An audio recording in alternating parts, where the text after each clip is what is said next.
இயேசுவின் நாமத்தில் உங்களை வாழ்த்துகிறேன். திரும்ப ஒரு புதிய நாளை நம் காணும்படியான பலத்தை ஆண்டவர் தந்திருக்கிறார். எப்படி இருக்கீங்க? ஆண்டவருடைய கரம் நம்மோடு கூட இருந்து இதுவரை நடத்தி வந்திருக்கிறது. இந்த புதிய நாளிலும் கர்த்தர் நிச்சயமாய் நம்மை நடத்த ஆண்டவரால் முடியும். பாருங்க, சங்கீதம் 37:27 ஆண்டவர் சொல்லுகிறார் அழகான ஆலோசனை, தீமை விட்டு விலகி நன்மை செய் என்று வாசிக்கிறோம். Depart from evil and do good. நாம் இந்த உலகத்தில் நன்மை செய்யவே அழைக்கப்படுகிறோம். இயேசுவை குறித்து திருமறை சொல்லுகிறது, அவர் நன்மை செய்கிறவராகவே சுற்றி திரிந்தார் என்று சொல்லி. அவர் ஒருவருக்கும் ஒரு நாளும் அநியாயம் செய்யவே இல்லை. ஒரு நாளும் ஒருவருக்கு எதிராக அவர் காரியங்களை செய்யவே இல்லை. அவரை குற்றம் சொல்லக்கூடிய அளவுக்கு எந்த ஒரு தீமையான காரியங்களையும் ஆண்டவர் செய்ததே இல்லை. எனவேதான் நமக்கும் ஆண்டவர் சொல்லுகிற ஆலோசனை, தீமை விட்டு விலகிரு, நீ நன்மை செய்.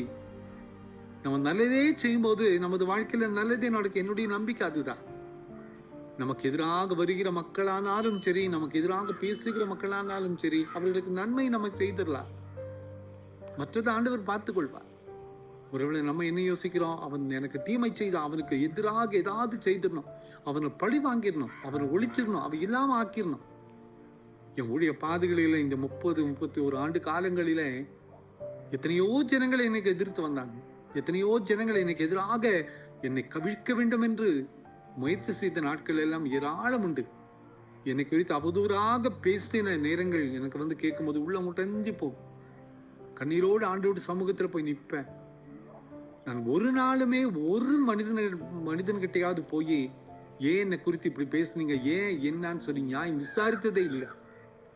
இப்படிப்பட்ட பாடுகள் வருகின்ற பொழுது நான் முறையிடுகிற ஒரே ஒரு இடம் ஆண்டவருடைய சமூகம் தான்.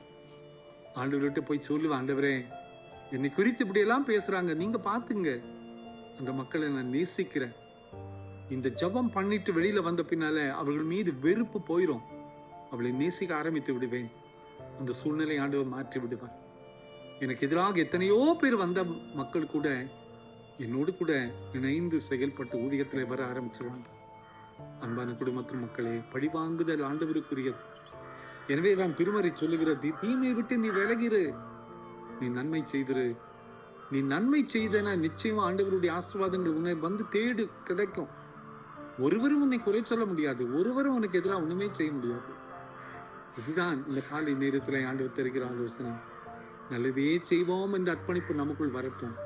ஆண்டவரே, எனக்கு எதிராக யார் என்ன செய்தாலும் பரவாயில்லப்பா, உமக்கு முன்பதாக நன்மையே நான் செய்கிறேன் என்று நம்மை அர்ப்பணிக்கும் போது நிச்சயமாய் ஆண்டவர் நடத்துகிற பாதைகள் மகிமையின் பாதைகளாக இருக்கும்.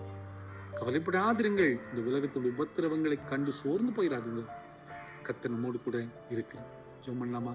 அன்பின் ஆண்டவரே, இந்த காலை நேரத்திலே நீர் எங்களுக்கு தந்த இந்த வார்த்தைகளுக்காக நன்றி ராஜா. தீமை விட்டு விலகி நன்மை செய்ய என்று ஆலோசனை தந்தீரே. அநேக சூழ்நிலையிலே நாங்கள் தீமைக்கு தீமைதான் செய்திருக்கிறப்பா.